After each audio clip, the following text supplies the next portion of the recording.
Sino nga no, kung ikaw ay taga Agusan, Surigao, Davao Oriental, Davao del Norte, Davao de Oro, at uuwi kayo sa mga probinsya ho ninyo at dadaan ho kayo sa Davao City International Airport, pagkababa nyo ng airport pala ay hindi nyo na kailangan pumunta ng ano ha, Ecoland Transport Terminal para sumakay ng bus papunta sa inyong mga respective provinces. So ulitin ko, if you're coming from Agusan del Norte, Agusan del Sur, Surigao or Caraga region na lang sabihin natin diretso, no? Tapos naisipan nyo na dito dumaan sa Davao City yung inyong aeroplanong sasakyan, so hindi nyo na kailangan pumunta ng Davao City Overland Transport Terminal para sumakay ng bus papuntang mga respective provinces ho ninyo, kasi dito pa lang ay meron na kayong makikitang mga buses na dumadaan papunta sa inyong mga probinsya, no? So may mga Davao Metro Shuttle Bus, merong mga LCI, yes meron, no? Meron tayong mga bachelor tours at napakarami pa mga buses na dumadaan dito para makauwi kayo sa inyong mga lugar, probinsya. Kasi yung iba hindi kasi masyadong kabisado na ang Davao, kaya yun, sasakay pa sila ng taxi mula rito papuntang terminal, bus terminal sa Ecoland. Napalayo nun, mula rito ang pamasahe na sa 300, almost 300 pesos. Tapos kung ikaw naman ay papuntang mga southern part of the Mindanao, no? Sabihin natin na Soxargen, for example, yung mga North Cotabato, South Cotabato, Sultan Kudarat, Davao del Sur, Davao Occidental. So syempre dito rin lalapag yung aeroplano. Pagkababa nyo ng aeroplano ay sasakay kayo ng lakad na lang, no? Or sakay ka ng taxi, pwede naman kayong pag taxi palabas ito kung meron kayong dalang maraming mga bagahe gamit. O di kaya lakad na lang talaga. So pwede kayong dumaan dun sa kabila or dito. Tapos mas maganda kung dito kayo dadaan, no? Palabas. Tapos sa unahan yan meron tayong dito underway, tawag dyan, subway, no? Underground na daanan para kayo makatawid sa kabila at makapag-abang ng sasakyan. Kasi pwede naman kayong tumawid dito pero napaka-crucial, no? Wag na lang, I highly discourage you, no? Mga hagala na wag kayo dito dumaan. Lalo kung kayo, meron kayo kasamang mga bata at mga senior citizen, so maaring masagasaan lang kayo, no? Kaya pinaka-safest way na dumaan para makatawid sa kabilang area dyan, dun sa may subway. Tapos lipat lang kayo sa kabila. Tapos abang na kayo ng bus dyan, sa area na yan, sa may Santa Lucia Mall harap. May mga dyan, may mga humihinto or stopover ho talaga yan ng mga buses. So hindi yan diretsong Soxargen. Siyempre parang magdo-double ride lang ho kayo. Sakay kayo ng bus mula rito sa tapat hatawid. Tapos baba kayo ng Ecoland Transport Terminal. Tapos pagkatapos ng Transport Terminal, sakay na kayo ng mga buses, no? Para sa inyong mga respective provinces. Sultan Kudarat, South Cotabato, North Cotabato, Sarangani, Davao del Sur, Davao Occidental. Diyan sa area na yan. So saan ba yung sinasabi ko sa inyo na pwedeng tatawid tayo dito na mas safety? Bit lang. Ang layo na ng natin. Naka pala yun, naka off. Sige, basta dito na tayo, nakatabi na tayo. Doon sa kabila, mula doon sa kabila, nakatabi na tayo dito. Tapos pagkaakyat dito, huwag na kayong ito yung tinutukoy ko sa inyo na huwag kayong dito dumaan. Huwag kayong makipagsapalaran na dumaan dito sa sideway, sidewalk. Kaya nung ginawa ni Kuya, huwag yung gayahin yan, ha. Kasi walang provided space para sa pedestrian. Kung saan, syempre hindi naman kayo dito mag-aabang ng bus para makasakay. So doon kayo sa kabila, sa harap ng Santa Lucia Mall. So saan yung way ho ninyo, daanan, dito lang, yan. Bakit kayo dito? So kita nyo to, itong ramp na to, sadya talaga to dito para sa mga may dalang malita. O diba? So ito yung ramp, or ito, yan. Mas daan kayo dito. Ano na to, guide. So sa mga gustong umuwi ng mga lugar ho ninyo, probinsya, pinaka-accessible or pinaka-pabor sa mga taga northern part, northeast of Mindanao. Kasi pwede na kayo ditong sumakay ng bus sa kabila. Doon talaga sa pagkalabas, no?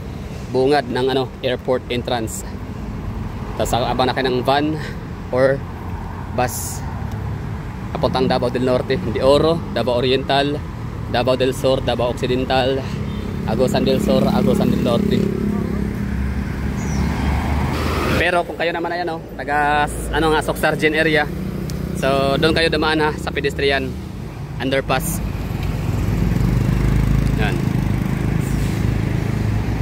Use pedestrian underpass for your safety. Tapos pagkakit na ulit doon, yun nga, may ramp naman talaga siya para sa mga malitang may gulong. Dito kayo dahil. Huwag kayong dumaan dyan, ulitin ko kasi ma-side shift kayo dyan. Wala siyang provided space for pedestrian. So pagdating dito, yan yung ramp talaga na yan, naka-design. Design yung ramp na yan para sa mga malitaw ninyo na inyong hihila-hilahin. So ito yung area na to dito, pwede ka na maglakad kasi meron na siyang provided space for pedestrian. Diba? Oh, yan, yung bus. Oh, galing yan nag-pick up at nag-drop ng pasahero. Doon sa pinaka drop off point sa harap ng Santa Lucia Mall.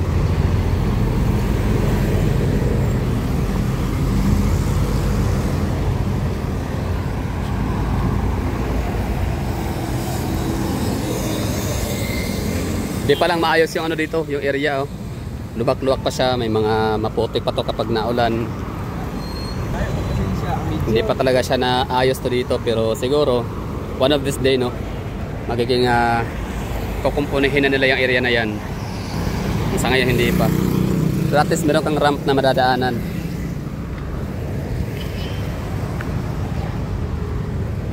Ayan sila, for example, palipad na sila. Ang airport diri aya. Ang airport diri Sunday sila, Sunday. May airport na sila. Ano lang. Ato ka dito na ay ko dabanan ta ka. Kita ka ng yellow.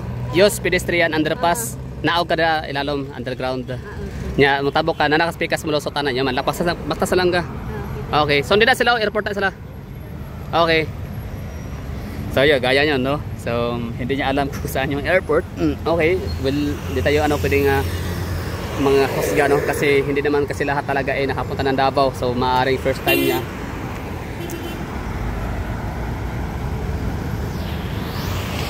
Basta yun, pedestrian, sana sundan niya lang yun. Sana ay nakuha yung aking instruction. Use pedestrian underpass. Ayan, inunahan pa niya, di ba? Galing. Kasi yung sinundan niya ay may dalang mga yung ginawa niya, lumagpas siya.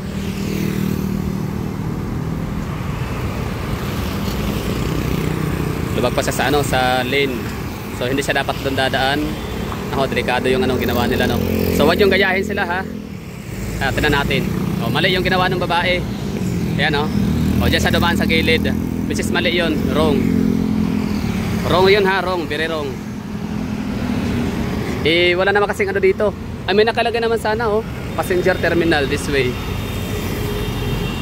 Nako, maaari silang ma-side sweep. Okay nga pala, shout out dyan sa mga taga-airka naman. Dito or baka meron baka merong nanonood dito sa aking video kung saan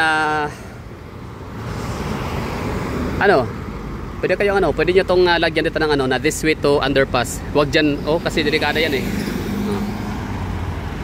so baka may mga nanonood dyan na may kakilala na nagtatrabaho sa Kaap Davao Airport para mag-guide sila dito. Wag ditong dumaan sa gilid.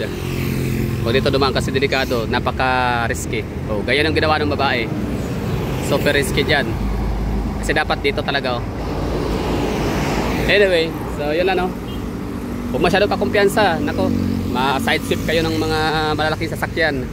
Marami pa naman ang mga nadidisgrasya dito. So yan na siguro, marami thank you. And paalam or ingat, na ba tayo dito? So we're done here So saan ba yung babaan ng bus tsaka sakayan, pick up point and drop off point. So dito na area kung saan maraming mga taxi drivers ang mga nakaabang din. Marami din mga nakaantabay or nakaturno. Yan So ulit na din sa kabila ha. Doon tayo sasakay. Ayan sila, tatawid sila. Okay lang, mga physically fit naman sila, no?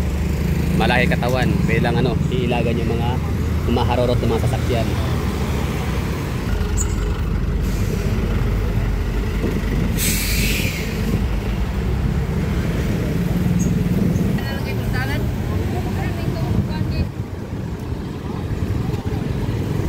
Okay na tayo, no? So sana ay nagustuhan nyo itong ano natin, guide kung paano makauwi sa inyong mga probinsya.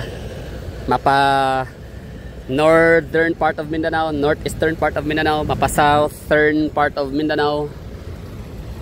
Pwede kayong ano, mag-bus na lang, no? Huwag na kayong mag-taxi kung wala kayong ano, budget, sapat na pera pang taxi. Kasi nga ang taxi, estimated na naranasan ko na yan maraming beses na nasa mga 290 pesos hanggang 300 pesos. Ecoland Terminal papunta rito, Balica, and vice versa. That's all for today's video. Thank you for watching. Ayan na, so yung botwa na yun, dadaan niya ng ano, mga San Franz, Bunawan, Agusan del Sur, Davao de Oro, Davao Oriental, ay no, Davao del Norte. Ingat!